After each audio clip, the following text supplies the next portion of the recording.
The 8th of August, 2014. In New York, an enology myth collapses.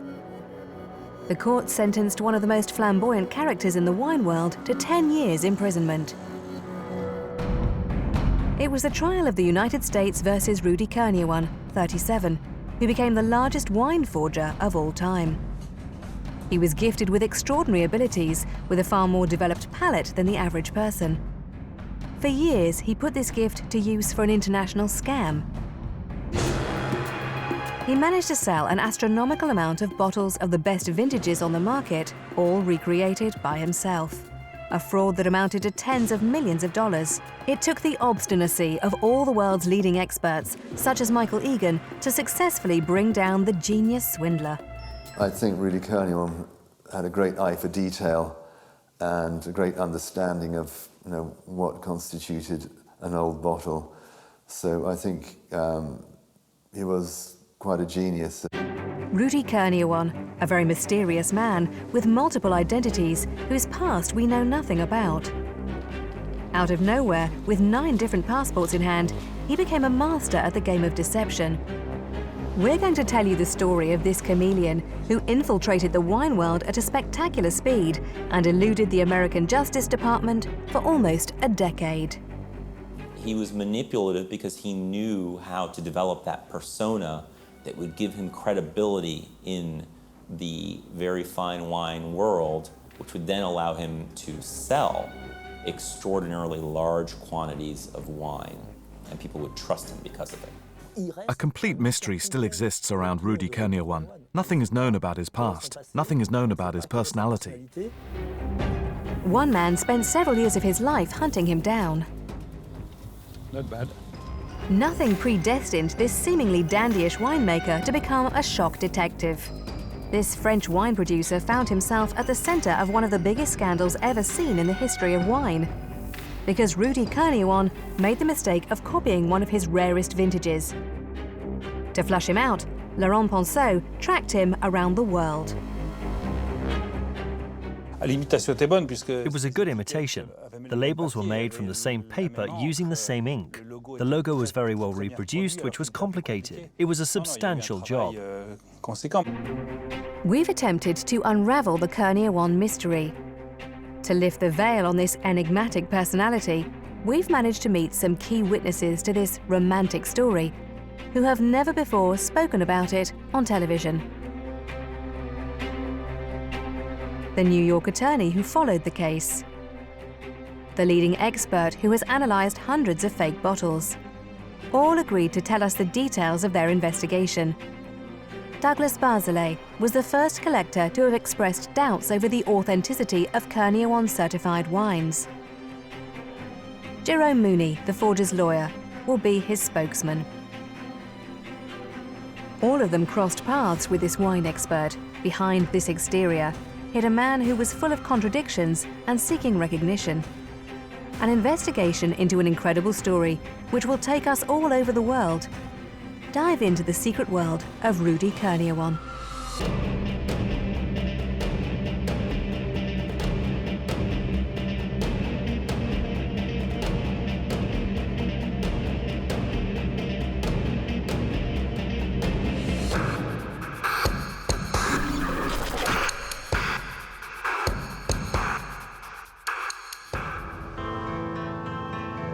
The first known traces of Rudy Kurniawan date back to early 2000, under the Californian sun in Woodland Hills,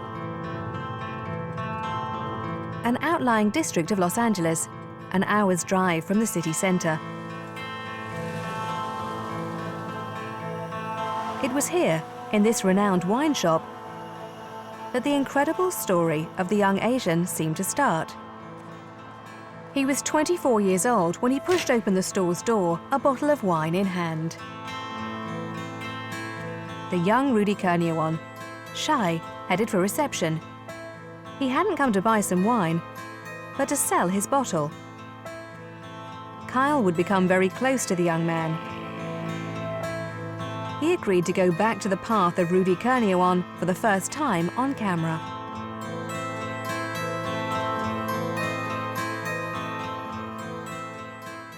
Showed up one day and he was a very young kid, probably in his young 20s.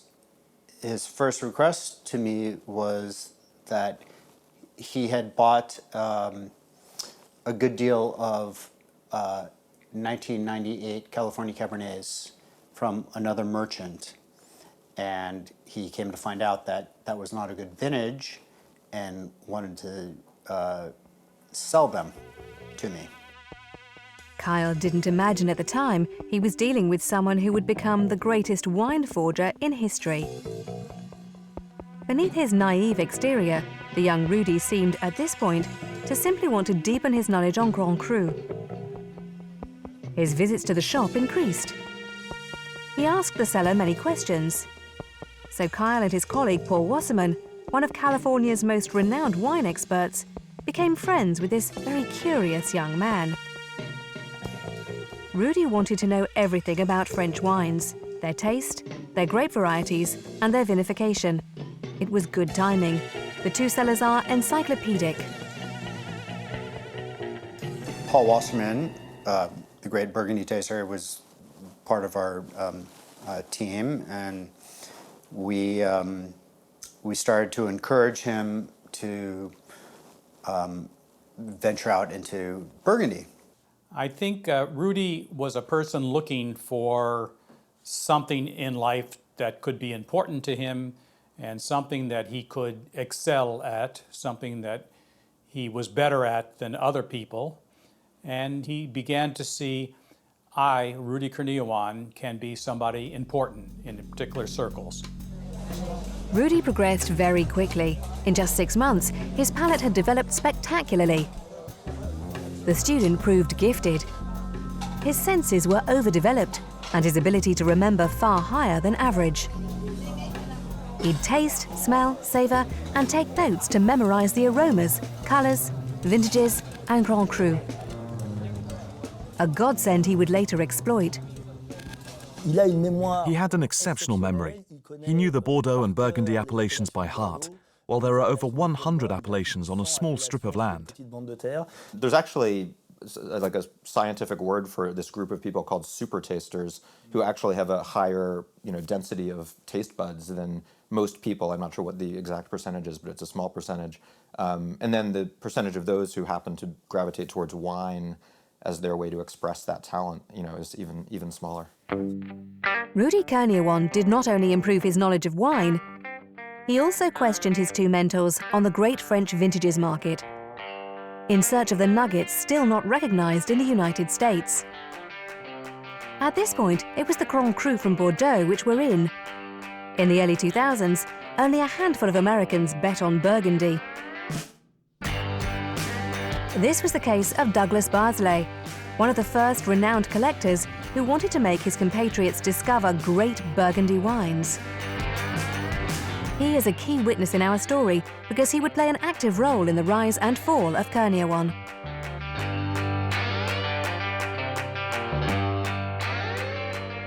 Gradually, as I started tasting Burgundies and got more and more excited about them and the quality and how interesting they were, and some of the complexities of trying to figure Burgundy out, I came more and more.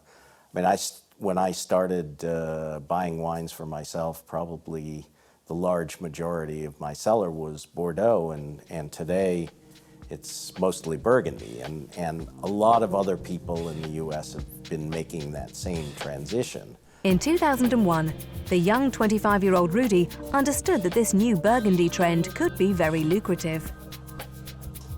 So he decided to specialize in wine from the region. To do this, he had to meet as many fans as possible of these beverages, which were still rare in the United States. He asked his friend Kyle Smith to introduce him to his very exclusive tasting club. In great restaurants like this one, Il Grano, one of Los Angeles' best Italian restaurants, a dozen connoisseurs would meet. Thanks to Kyle Smith, our young prodigy timidly took his first steps into the very closed world of the city's finest palates. we formed a Burgundy tasting group in Los Angeles that comprised 12 of the top tasters in the city. It's called the Berg Whores. And we invited him to be part of that. So that's when his first real initiation into Burgundy began. From the start, Rudy was a sensation. Even if he had no enological training, in a game of blind tasting, this self-taught man came dangerously close to perfection. He realized he could make something of his genius. Was an idea starting to form in his mind? In any case, Rudy was an obsessive perfectionist. So to continue to develop his abilities, he was coming to the little shop in Woodland Hills daily and starting to build up a lovely wine cellar. These bottles were stored in his home, in Arcadia, a quiet residential neighborhood in the north of Los Angeles. The rather inconspicuous young man shared this modest house with his mother, a place he seemed to want to preserve, even with his new knowledge. Kyle is the only one who was ever invited there for a drink, and he was surprised by the rather strange attitude of the young man that day. We were having dinner out in his neighborhood, which is it's a Chinese neighborhood. After dinner, he invited me back to the house. And when we went to the front door, I'll never forget this. He stops me and says, "Dude," this is how he speaks. "Dude, when you come into the house, don't freak out when you see what wines I have in there, because my mom thinks they're all $20 or less." So I thought that was kind of interesting. So yeah, we went in his house and we had a couple bottles of wine. I had no reason to suspect he was manufacturing wines out of his house at this point. Yet it was here, barely hidden, that Rudy started to develop his plans for the biggest scam ever seen in the wine world. If Kyle couldn't find anything suspicious that day, he realized one thing, that these bottles did not cost $20, as Rudy seemed to be making his mother believe. His average bottle price was probably $400 or $500 a bottle, so he probably bought $500,000 with us for the first year. In late 2001, Rudy had formed a collection worth a small fortune. Rather strange for a young, unemployed 25-year-old man. So where was the money he was spending so lavishly coming from? The young man remained vague. He was very discreet about his private life, and a huge mystery hung over the source of his money. He intentionally kept it dark. Originally, his story, to me at least, was that his family was involved in liquor distribution in Hong Kong and Indonesia, and that's where the money came from. He seemed to have family money that was coming in, millions of dollars, and he said to people, basically, "I'm a trust fund baby," meaning this money comes in, my family sort of kicked me out, they told me to come here, and as long as I stay here in California, I'll have $1 million a month to spend. But in reality, his life was far more obscure. Rudy wasn't clear when it came to revealing elements of his childhood or his past.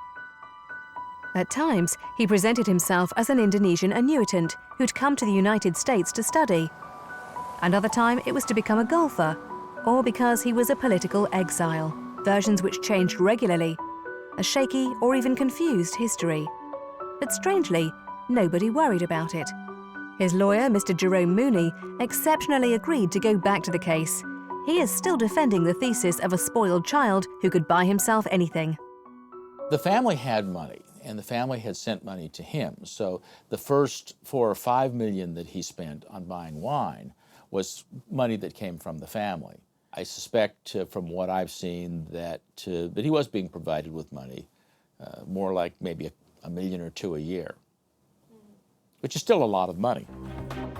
This young 25-year-old man earned a lot of money, and quickly, openly, and publicly.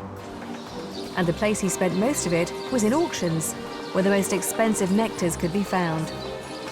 So he soon became indispensable.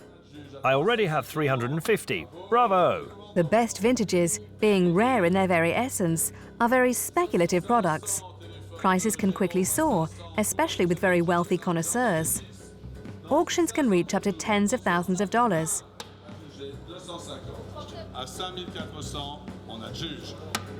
In this environment, Rudy quickly stood out. He had a killer technique to intimidate his opponents, raising this little panel, the paddle, to continually outbid. Like in this photo in 2001. The witnesses to these kind of sales remember a compelling young man who never went unnoticed. He would just raise his paddle and not make it clear he was not going to put it down till he won the wine. So if anybody raised the bid, he automatically had the next bid up. He was not yet known in the wine community, but that's when he started to be known because everyone was just kind of like, who's this guy? Nobody imagined at that time that he would become one of the biggest forgers in history. In 2002, at just 26, Rudy Kurniawan became a key figure in the environment. Everyone was talking about him. Nothing seemed to stop him in his frantic race. He was spending lavishly on his collection of fine wines, which was already presented as California's greatest. He even called his cellar Magic. In just 2 years, he had made his name in wine. And that was just the beginning. He would make the acquaintance of a certain John Capon, a young New York auctioneer, barely older than him. This meeting would change everything. John Capon came out of nowhere. John Capon started writing emails about tastings he would have with Rudy. And all the magnificent wines that Rudy would pour. So it was a symbiotic relationship between the two of them. That was the beginning of Rudy's thinking, yes, not only can I buy wines, not only can I offer wines to groups of sophisticated collectors, but I can be a big player in the auction market for wine. Thanks to John Capon, Rudy understood that he could turn his passion into a huge business. He wanted to become the biggest dealer in history, but for that, he would need to leave Los Angeles.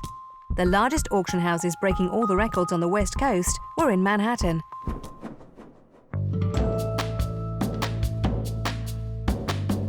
In the winter of 2003, Rudy was 27 when he flew to New York. Upon his arrival, he headed to the Upper East Side, the richest area of the city. It was here, in one of Manhattan's most exclusive streets, that he met John Capon. The man was the head of a renowned auction house, Acker Merrill Condit, one of the oldest U.S. institutions. Helped by his new partner, John Capon, Rudy aspired to attack the New York wine market. A booming market. This was at the time in the 2000s where money was flowing in New York, where collectors were buying bottles for insane prices. In 5 years, between 2002 and 2007, the rare wine market tripled, going from $90 million to $300 million. There was a lot of money at this time. In the most prestigious places, on the tables of New York's luxurious restaurants, great wines were a must, and tasting clubs formed one after the other. Paul Altoona, one of the city's most respected sommeliers, saw groups of young billionaires walking through his restaurant and spending excessively by buying the world's finest bottles. They'd have lunches or dinners here that would quickly escalate. Meaning? Meaning that they could bring some wines like that, and then after the wine helping, also at their passion and their enthusiasm, they'd start to order. Here, why not taste that, and that, and that, and that? It can reach huge proportions. I regularly had tables of 4 with bills of $70,000, $80,000. Rudy wanted to target this golden youth of Manhattan to sell bottles from his famous magic cellar. In 2004, thanks to John Capon, he managed to integrate probably the most wealthy group of tasters in the city. They were 12 wealthy people in their 30s who called themselves the 12 Angry Men. Each member adopted a superhero name, such as Big Boy or the Punisher. Every week they competed to max out their gold cards. By joining the club, Rudy also chose himself a pseudonym and became Dr. Conti, in reference to his favorite wine, the Romanée-Conti, the most expensive in the world. In these limitless parties, the Grand Cru were paraded: Petrus, Romanée-Conti, Chateau Latour, La Tache, Lafitte. They were barely uncorked before they were already replaced. Doug Barsley, the great collector of Burgundy wine, was invited to these Dionysian parties several times, and this odd game still leaves a bitter taste in his mouth. There were these huge parties, and people would open Jeroboams of Romanée-Conti, and they'd pour them around, and then it would be, the sort of thing where you had to dump out your glass of La Tache because the Romanée-Conti was coming, and it's ridiculous. After maybe 2 experiences, I stopped going. It was like a cockfight, the way you put one chicken up against another in a fight in a ring, they would put one old bottle up against another bottle in a ring.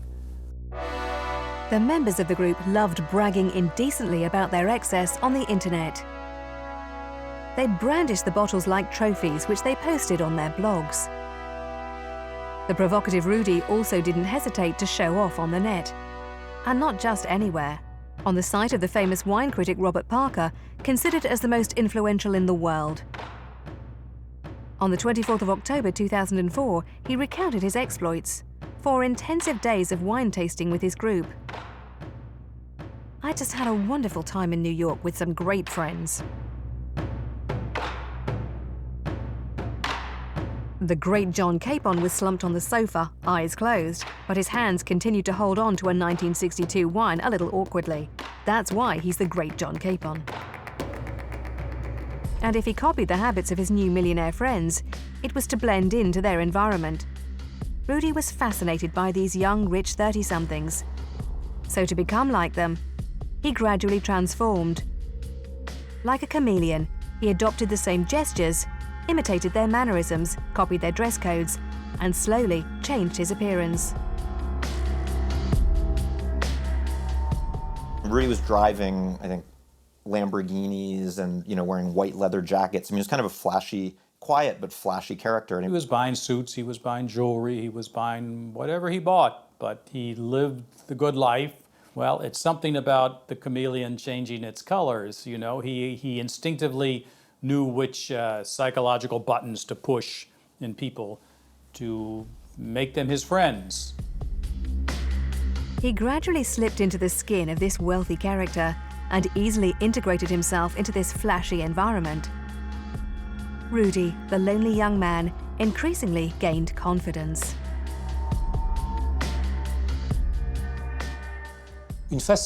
One way of getting rid of shyness is to take on the guise of someone else, making yourself rich, beautiful, etc.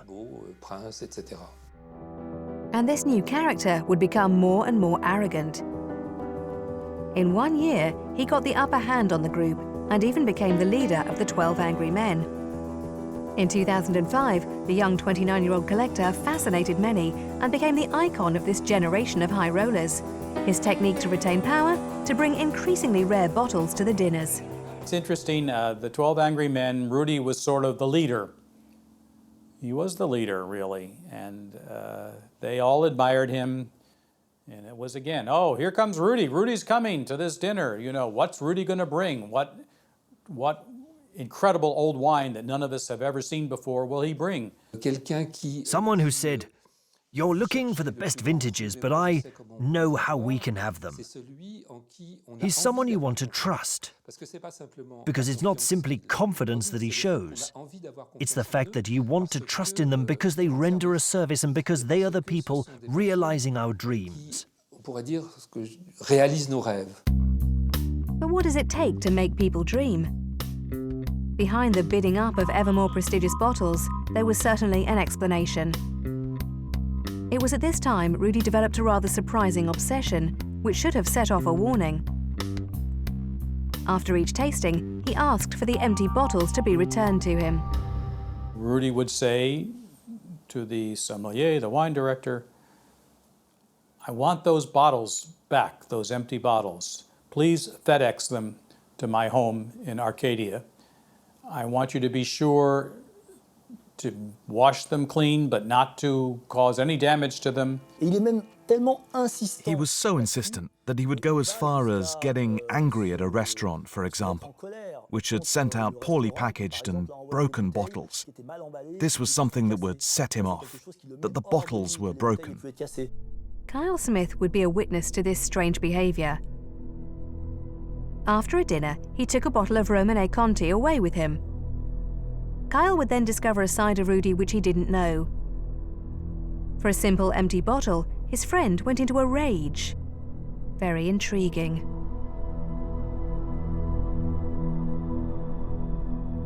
He poured this at a tasting. After the tasting, that he hosted, and he provided this bottle, I took the bottle, and he found out that I took the bottle and left me threatening phone calls to get the bottle back. If Rudy reacted like this, it's because these empty bottles were, for him, of key importance. These corpses of bottles actually played a decisive role in the constitution of his famous magic cellar. Not so magical after all, because although Rudy was showing off in New York, he continued to live in Los Angeles, and in his home in Arcadia, he created a craft workshop in his kitchen to constantly bring out these astounding bottles. Michael Egan is the world's best fraud expert. No detail escapes him. He would be the one who managed to prove the guilt of the forger by removing his counterfeiting techniques one by one. He spoke of highly sophisticated methods. Well, the most basic, the easiest way of committing a fraud is just to substitute one wine with another. That means you have a bottle of wine and you just put another label on it and sell it as such. But Mr. Kurniawan really went to the nth degree in creating some very reasonable looking fakes. So how did he create these fine wines from scratch? His modus operandi was seemingly very simple. After retrieving his empty bottles, he filled them with a combination of several wines. Using a funnel, he poured gallons of wine. He dosed, readjusted, and tasted his beverages. It was thanks to his incredible taste and olfactory memory that he could reproduce the taste of the world's biggest wines. He has perhaps one of the best palates that the world had seen in many, many years. He could figure out how to find the bottles with other things, of other wines, and bring them together to recreate the taste of the wine that doesn't exist anymore. Like a 3-star chef, he had his own recipes for each of the bottles he wanted to recreate. For a Romanée-Conti, for example, his guilty pleasure, he knew that by mixing several Californian wines, he could manage to find the same taste as that of his favorite nectar. We also saw other wines from the Napa Valley, Pinot Noir, which had 40s/50s DRC, leading to the fact that he could actually use this wine in creating a wine from the Domaine de la Romanée-Conti from the 1940s or 50s. I tasted his wines. When you taste blindly like that, all alone, it's virtually impossible to think that wasn't it. because the color matched the age. The taste was correct. It was very difficult, and that's why he was doing this for so long and was never caught.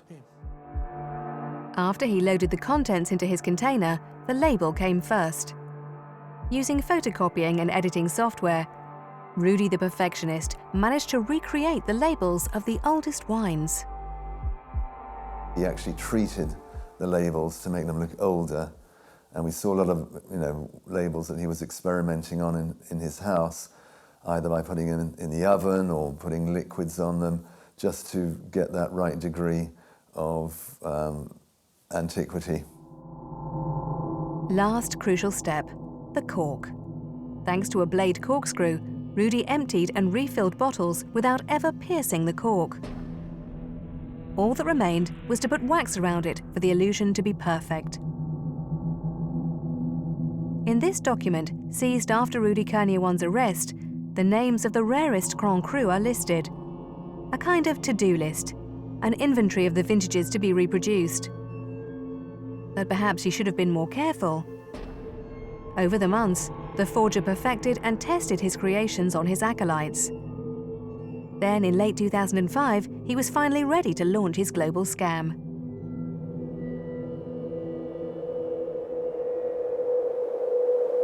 In 2006, Rudy was a young 30-year-old. He'd been collecting bottles for 6 years now. He would make a big scam, selling a part of his collection.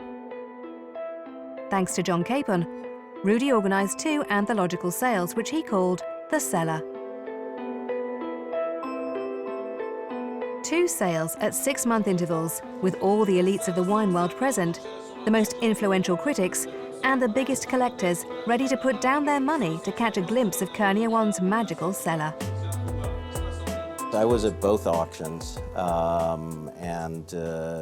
it was a bit of a sensation at the time. There were a lot of wines.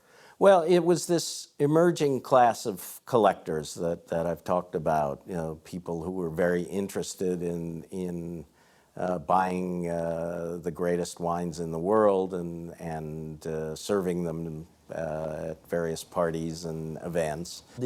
Wines provided by Rudy Kurniawan, and which came out from what was known at the time as the Magic Cellar. This cellar in which Rudy Kurniawan found bottles people hadn't heard of in years. Romanée-Conti 45, 47, 62, Chateau Petrus 1920, etc. People flocked to these exceptional sales because the collector would put more than 12,000 bottles up for sale, each one rarer than the next. Too exceptional to be true. Some details would tip off the ear of the finest connoisseurs. The Domaine Romanée-Conti, which is one of the largest estates in Burgundy, is a great Burgundy vintage. In 1945, they produced 600 bottles. The vast majority of these bottles were consumed in the years that followed 1945. A few dozen bottles were able to survive. Aubert de Verlaine, the estate manager, said that in his life he'd never seen a bottle of Romanée-Conti 45, while Rudy Kurniawan had 2, 3, 4, 5, 10 bottles. So there was a problem. Despite these real incongruities, the plan worked perfectly. These 2 sales earned Kurniawan and John Capon, the auctioneer, over $35 million. A historic record in the wine world. Except the vast majority of these wines were fake, and a few months later, the first doubts became established. Especially at the opening of some bottles, they allowed a beverage to be discovered that was very far from living up to expectations. And one of my friends was a fairly large buyer at these auctions, and a group of us had decided that we should have a tasting of the Romanée wines that he'd bought. Out of 11 wines we tasted, 6 were clearly fake. How many fake wines might be coming through here? But even if in the wine world some people were starting to have real doubts, Kurniawan continued his unscrupulous business. In April 2008, another auction offered several lots from Rudy's cellar. He then made a big mistake that aroused the suspicions of Douglas Barzelay, the expert on Burgundy wine. An event that would mark the starting point of the forger's fall. I saw some old Ponceau wines, and I came to some old, very old close-endonese from the 1960s and 1950s. And my first thought was, wow, I've never seen those before. And I was intrigued. And then I thought, wait a minute, I've never seen that before. And when did they start making it? To get to the bottom of it, on the 23rd of April 2008, he decided to join his friend Laurent Ponceau, 9,000 kilometers from home in the middle of Burgundy, in the heart of the Gold Coast vineyards. The owner of this famous beverage was surprised by an email he received. Douglas Barsley asked me, how long have you been producing Clos Saint-Denis? This question called out to me. I didn't answer him directly, but I asked him why he was asking me that question. And he told me because in 2 days in New York, there's an auction in which there are some Clos Saint-Denis 45, 47, 49, 59s, and so on. My heart skipped a beat because we'd only started producing this particular appellation in 1982. Laurent Ponceau had never before heard of Rudy Kurniawan, his reputation, or his famous magic cellar. Nevertheless, he was certain that something was amiss in New York. So he called the sales representative and happened upon John Capon, the auctioneer. He answered me very dismissively. All the bottles have been authenticated by experts. So I asked, who are these experts? If you could give me their names. He answered me, I am the main one. I asked him if he knew who he was talking to. At that point, I was, how to put this, short with him on the phone. He reluctantly told me that he agreed to withdraw the wines from the sale. However, it was a yes that seemed to be a diplomatic yes to me. Oh well, since I told him yes, he'll calm down and then we'll talk some more about it. That concerned me. The next day I made the decision to head to New York. Laurent Ponceau jumped on the first plane. Just 2 days after he was alerted, he landed in New York. On the 25th of April 2008, he arrived just in time to attend the auction which had just started. There he discovered the catalogue in which Rudy Kurniawan was offering 100 bottles from Domaine Ponceau. All of it was estimated at more than $1 million. Among them, the winemaker assessed that only one was authentic. The rest were just copies of his finest wines. In other words, fakes. When somebody told Capon that I was there, because we'd never seen each other, so he didn't know who I was, he was forced to say at the point when the Ponceau wines came up for sale that at the request of the vineyard, with the agreement of the owner, all these wines would be withdrawn from the sale. So to understand, he asked to meet the owner of these wines. The appointment was set up for lunch the next day. Around the table, Laurent Ponceau, Douglas Barsley, John Capon, and Rudy Kurniawan. Very quickly, even before ordering, the question that was hanging on my lips came out, and I asked the two men sitting in front of me, where did these bottles come from? Where did you buy these bottles? And like one man, they shoved their noses into their plates and mumbled a few words saying, we don't know, we buy so many wines. Kurniawan especially was saying, I buy so much wine that I can't recall, I'll have to check my records, and this and that. And in that second, I knew he was someone who wanted to hide something. He'd been described to me as someone cheerful, very urban, civil, who was always comfortable with everyone. But that day he was very withdrawn and reserved, a bit haughty. Alerted by Rudy Kurniawan's suspicious attitude, Laurent Ponceau was now determined to find what was hiding behind this strange collector. He started by searching the Los Angeles coast, and very soon discovered that the forger was ordering labels from a commercial printer in large quantities. He realized that he was on the right track. I learned that he was very fond of antique paper, so I tried to understand how. I found an antique paper supplier. He also had paper delivered directly from Japan, things like that. The paper used to print the labels, of course. I did it quite naively as a kind of Don Quixote on the Windmill Road. I was looking for information.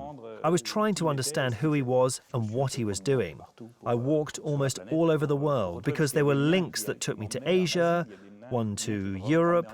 So I tried to follow these links for 2 years. 2 years during which the winemaker led his investigation worldwide alone and spent hours looking for the slightest detail and the slightest mistake that could incriminate the scammer. But it was impossible to pin him down. Meanwhile, Rudy Kurniawan felt the change coming. Since the sale interrupted by Laurent Ponceau, his reputation was tarnished, and he no longer managed to sell any bottles under his identity. He took on an assumed name. On this document recovered from an auction, Rudy Kurniawan poses as one Antonio Castanos to try and sell the bottles. What he didn't know was that the FBI was starting to get interested in him. Jason Hernandez was the New York prosecutor for the case. Alongside the FBI, he began a lengthy investigation. In this case, we retrieved bank records to see where the flow of money that Rudy was getting was coming from and going to. We subpoenaed records to see what wines he was purchasing. Rudy was doing things that were highly, highly suspicious. In 2010, to expand their investigation, the prosecutor and the FBI called Laurent Ponceau. Alone in his corner, the Frenchman was the one who'd collected the most information on Rudy. Their investigations had begun to overlap with mine, but I had probably 80% more elements than they did, which were the elements used to arrest Rudy Kurniawan. They pooled their research together for 2 more years. Every week, the investigation advanced a little and the evidence accumulated, with a few big mistakes. Some estates in Burgundy were then asked to cross-check information. The evidence which they happened upon was of a vintage that Rudy Kurniawan had printed at a time when it wasn't produced. There it was so obvious that it was a fake, because my grandfather had bought the vineyard of an estate, which was the Domaine Belloger in Bonnemar in 1952. Kurniawan had already made 1923, 1928, 29, 45 labels saying formerly Domaine Belloger, which was impossible since the purchase and thus the production of the wine only took place from the 52 vintage. At the beginning of 2012, the FBI had gathered enough evidence to bring down Rudy Kurniawan. They were about to arrest the biggest counterfeiter in history. He was buying supplies that could be used to make counterfeit wine, like wax. And we found emails where he would inquire about the company that sells the wax. He would even email the company and ask them, is the wax that you sell like brittle old French wax? So once we were able to piece together many of these pieces, the picture became clearer. He was not just buying wine, but he was manufacturing these wines. Rudy was finding it increasingly difficult to sell his bottles. In the circuit, tongues were wagging and the auctions were increasing their vigilance. Kurniawan's various identities were no longer enough. Kyle Smith realized that his friend could get caught, so in March 2012, he tried to prevent it. I did contact Rudy a day or 2 before the FBI raided him, asking him if there's anything I should know, because I've been talking to the FBI and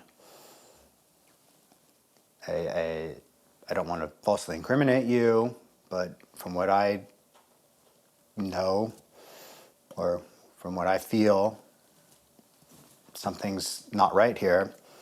And he told me that if he was concerned about anything, that he would be on the next flight home to Asia. And that factored into his denial of bail. Rudy Kurniawan didn't even realize that his scam had now collapsed. 2 days later, the prosecutor ordered the search of his home in Los Angeles. I told them, careful, you're going to arrest him. Be careful. Don't let him go with just a caution. He has 9 passports. If you let him leave under such pressure, he'll jump on the first plane with a different passport and you'll lose him. The 8th of March 2012, at dawn. the Asian quarter of Arcadia was still sleeping peacefully. At 6 in the morning, several cars surrounded the forger's house. The FBI banged on the door, and long minutes passed before anything happened. They were pounding on the door for quite a long time and they were not getting a response. But just before they were going to take action to actually knock down the door was opened by Rudy Kurniawan. And from what I understand, I think that he had probably been sleeping. He was upstairs and had to come down to open the door. The house search began, and what the police discovered was worthy of a crime film. In the entrance, from floor to ceiling, piles of stacked up wine crates. The kitchen had been transformed into a counterfeiting laboratory, and the windows were covered to conceal the activity. Counterfeiting utensils were placed on the edge of the sink. As the FBI moved around the house, the evidence mounted.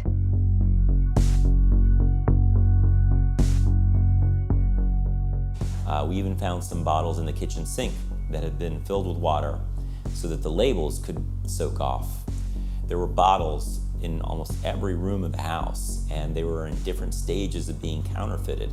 Some didn't have labels, some only had wax, and really in every turn of the house we found corks, and we found more and more evidence that this was very, very clearly the spot where Rudy Kurniawan made his counterfeit wine.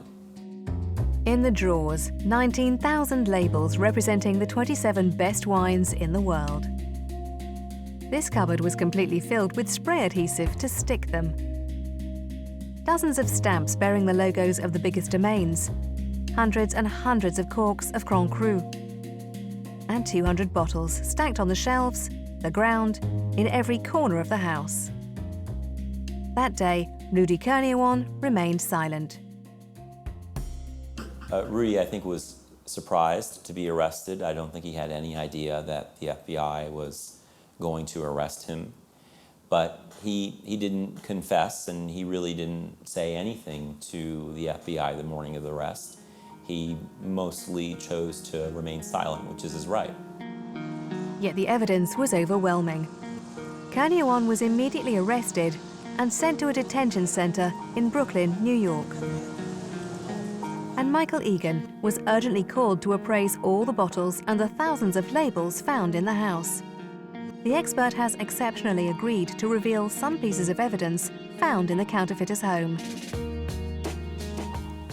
This is a fake label of Clos de la Roche, labels created with a sticky back which you just peel off and put onto the bottle like that. If there was no doubt for this type of self-adhesive label, he had to do a Herculean task for the thousands of others. The fraud was so well executed that hours of research were spent looking for the slightest detail to prove the imitation. I have here a digital microscope. I've already got a picture of a real Chateau Cheval Blanc label here, which you can see the gold quite clearly. And on the Kurniawan, it looks pretty good, but it's not as clear or crisp when you have it on the magnification as the real label. This is a fake Chateau Petrus magnum size. This paper, we know, all comes from a printer in Indonesia. The name of the company is Concord. And here you can just see the C and the O. It's very, very hard to see, but you can just see the C or the O here.